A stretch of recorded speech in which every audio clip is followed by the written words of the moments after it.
Il est sorti du compartiment. Donc non, t'inquiète pas, ça vient pas du Touran, ça vient d'une autre voiture. Donc voilà, j'ai mis ça sur une palette.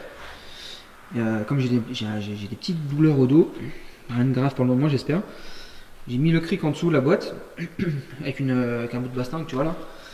Et puis j'ai sorti la boîte en la tirant vers l'arrière. Puis je l'ai posé par terre. Donc voilà. Là, ce que je vais faire, c'est que je vais remettre le support moteur ici. Il va falloir que je renlève le volant moteur.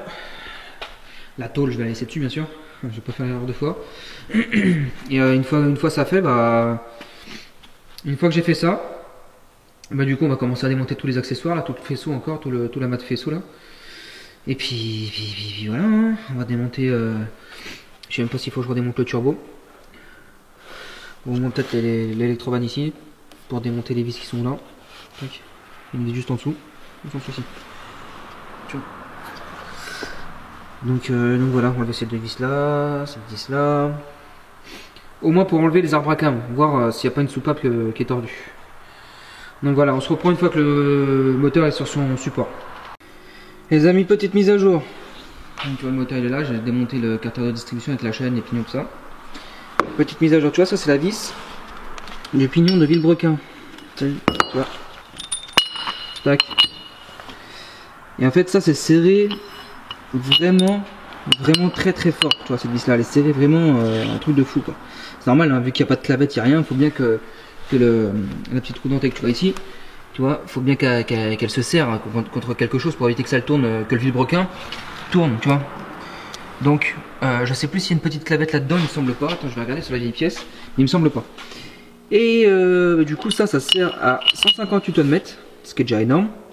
Plus 180 degrés, mais je te dis pas la force qu'il faut pour serrer ça à 180 degrés quoi, c'est un truc de malade. Et du coup moi c'est ce que j'ai fait. 150... Alors j'ai revérifié ça à la revue technique, hein. Je me suis pas trompé cette fois-ci. Cette fois-ci je me suis pas trompé. Alors tu vois c'est serré comme il le faut, tu vois. Et je sais pas si tu arriveras à voir, mais regarde. Alors, je sais pas si tu vas réussir à voir, je vais essayer de zoomer au max. Tu vois, au niveau de la chaîne là, le pignon l'a pété au serrage. Pourtant je l'ai pas entendu. Donc ça c'est pareil, si le moteur il avait redémarré, ça je l'aurais pas vu, tu vois. En fait ce moteur c'est une malédiction de A à Z, tu vois. Donc là le pignon je vais devoir le démonter, le remplacer, redémonter le carter d'huile, encore une fois. Comme ça tu verras que la crépine est toujours dans le bon sens. Nettoyer le plan de joint, rechanger cette pièce là. Je vais la commander directement. Parce qu'il y a une référence dessus que je peux l'avoir directement. Et voilà quoi, là je suis heureux encore une fois, tu vois. Donc on va laisser ça de côté pour le moment. Je vais laisser ça de côté, tu vois, il y a l'huile qui est toute neuve dedans. Donc tu vois l'huile noire dans le cylindre, impossible que ça vienne de ça. Hein. Tu vois l'huile elle est toute propre, tu vois un peu à travers l'huile là. Donc c'est impossible que ça soit l'huile de là qui soit arrivée dans le cylindre. Donc je vais démonter le cache ici là. Hein. Le couvre-culasse et puis après on va voir ça hein, les amis. Allez, je vous reprends juste après.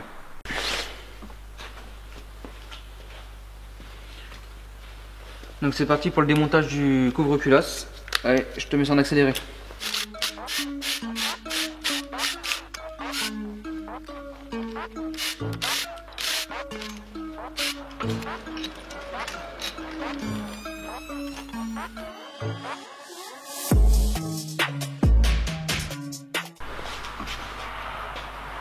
Donc là j'ai dû enlever le turbo hein, parce que ça passait pas à ce niveau là. Donc c'est super, on va démonter ça.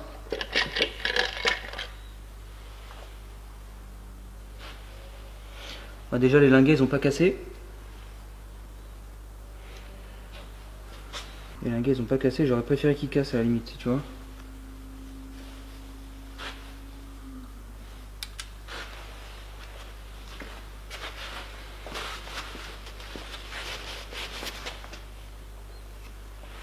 Il y a des trucs qui apparaissent sur le moteur qui étaient pas là.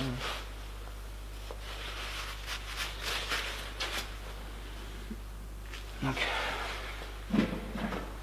on avait les soupapes à plié, vu comment celle-là elle est descendue et qu'elle remonte pas. Ils sont pas les mêmes moteurs que les autres. Déjà pour commencer. Et là, quand on regarde dans le conduit d'échappement, et elle est ouverte. Les deux sont ouvertes ici. Et là, là c'est fermé, mais j'ai quand même 0 barre de compression. Donc ça se trouve c'est les soupapes d'admission qu'on plié, mais non c'est pas possible. Donc en tout cas bah il va falloir que je vois des culasses pour voir ce qui s'est passé. Hein.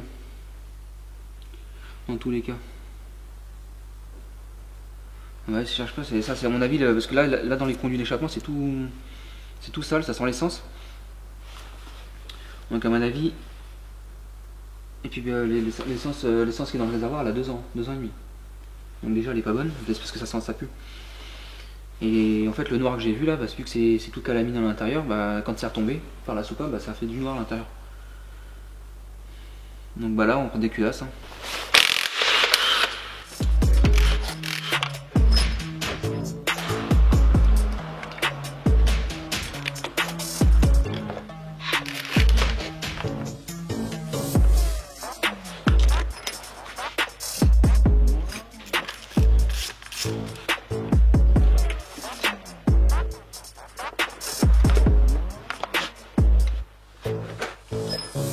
Bon, bah, j'ai enlevé le compresseur, il va falloir que j'enlève le faisceau des injecteurs là. Donc je vais enlever le faisceau des injecteurs, comme ça je pourrais le mettre sur le côté. Et je vais démonter toute la culasse avec l'admission ici. Ça m'évitera de la redémonter encore une fois. Et normalement ça devrait aller. Donc voilà. Par contre pour faire la culasse sur le moteur monté, il faudra de la patience hein, je pense. Il faudra une grande patience. Donc ça c'est bon.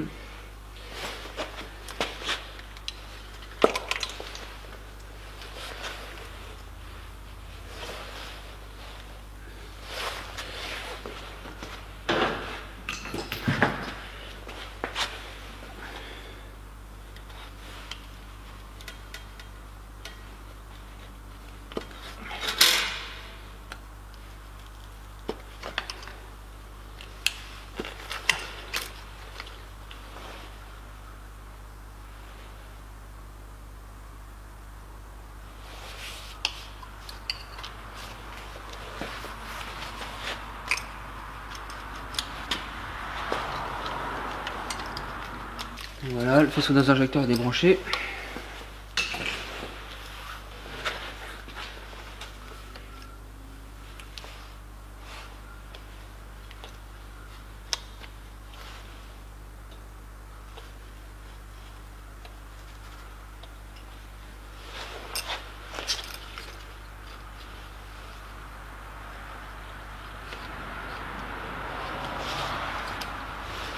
Alors maintenant, il va falloir que j'enlève le bout de faisceau qui est juste ici.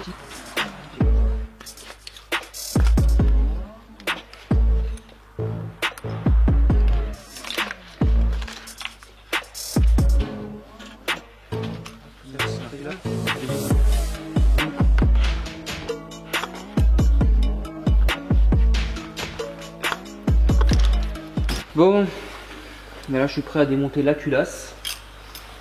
Donc bah c'est parti hein. Donc là c'est parti, on dessert toute la culasse, on renlève tout, on pose ça à l'établi et on voit ça après. Allez c'est parti.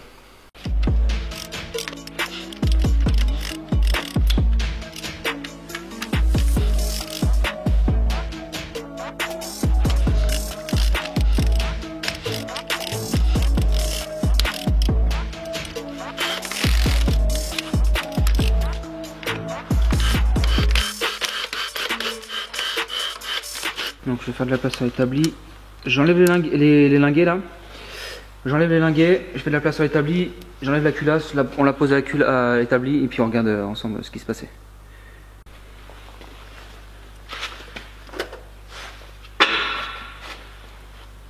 Donc bah j'ai vu les soupapes qu'on touchait. Donc ça va que les pistons ils sont pas marqués.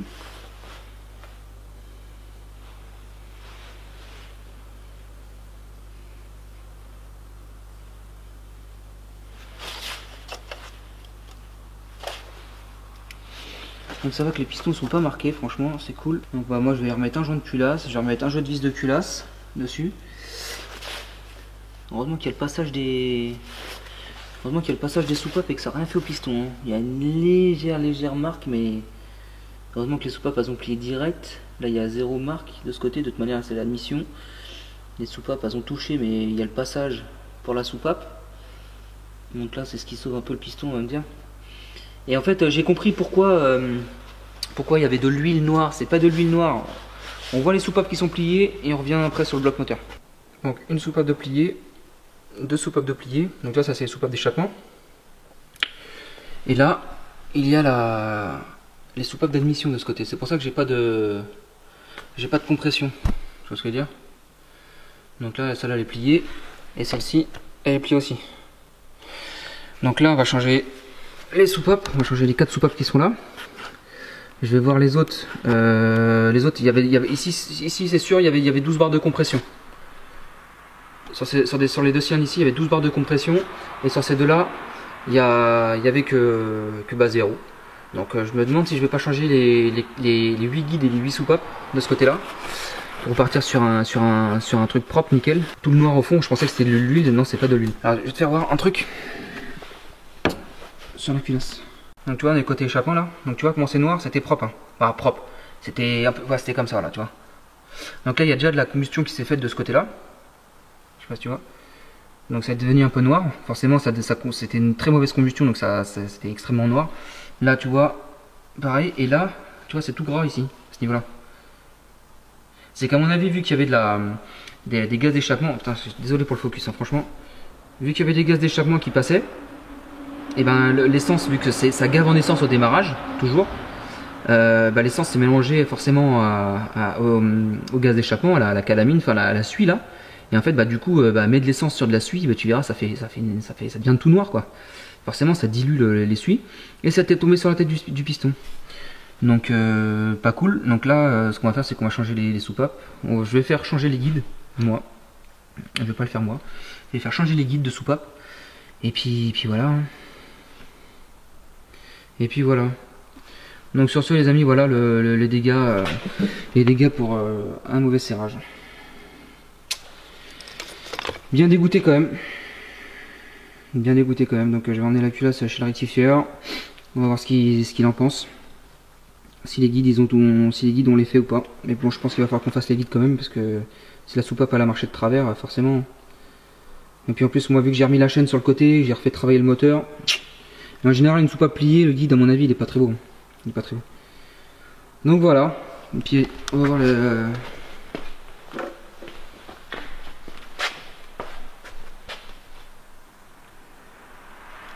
Il y a cette légère marque là, ici, là, dans le passage de soupape. Là et là. Là, c'est encore beaucoup moins flagrant. Je suis désolé pour le focus, hein, franchement. Tu vois là, je mets une petite flèche là.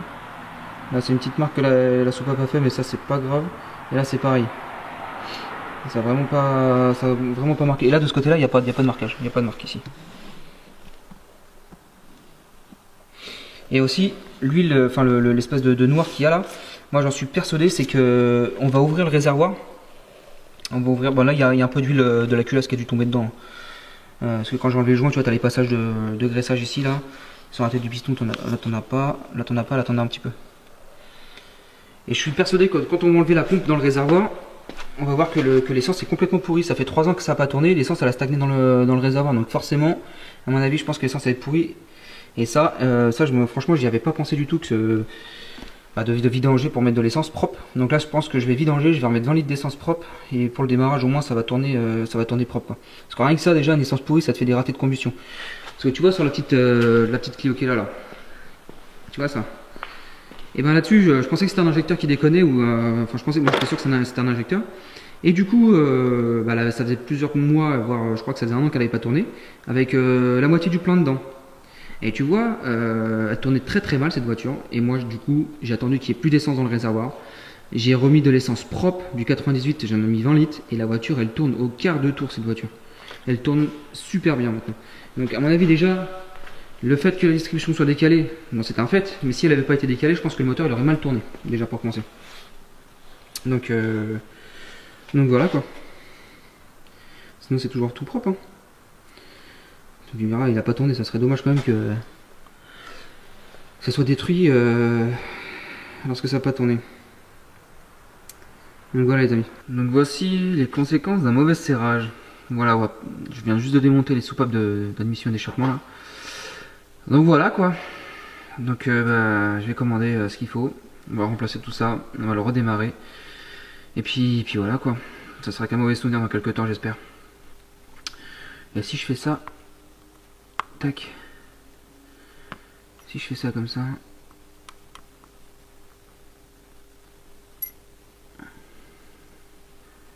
Et je fais ça. Ça ressemble à quoi d'après vous? Un W comme Volkswagen? Bon voilà les gars, cette vidéo est à présent terminée. Donc comme d'hab, n'hésite pas à t'abonner, lâche un like. Sur cette série de vidéos là les gars.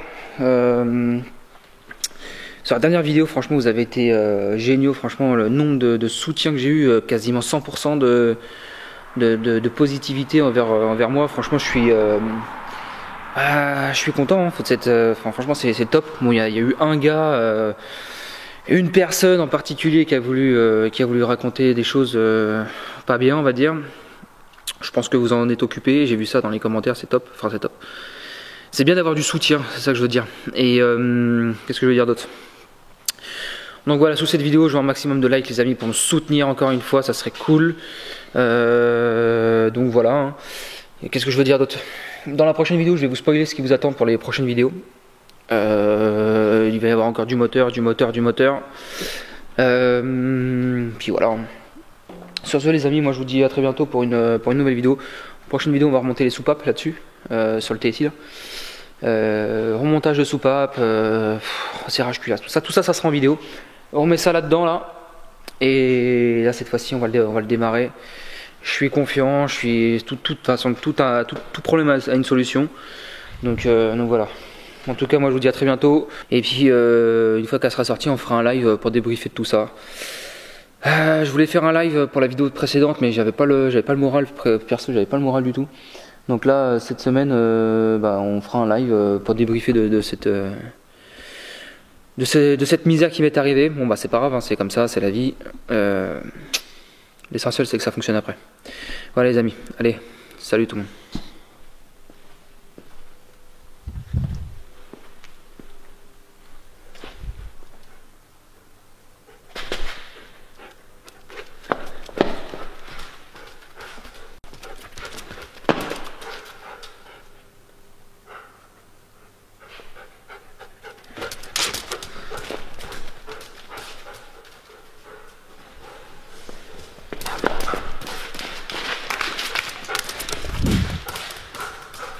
Il est trop fou ce chien. Donc voilà le futur projet. Donc elle démarre pas. J'essaie de regarder un peu pourquoi elle démarrait pas. J'arrive pas à comprendre pourquoi. Donc on va essayer de la mettre ensemble, la remettre en route tous ensemble. Ceux qui trouvent pourquoi elle démarre pas, ils gagnent un bonbon dans les commentaires. Il y a comme un petit problème là, non? Donc un petit TDI 90. Donc t'as bien compris qu'il se passait un problème. Donc prochain projet, bien après le Touran. Donc voilà. Je spoil un petit peu ce qu'il va y avoir. Franchement c'est une voiture, j'aime bien la ligne. Capote toute neuve. Bon, je sais pas, j'adore ce genre de voiture. Donc voilà les amis.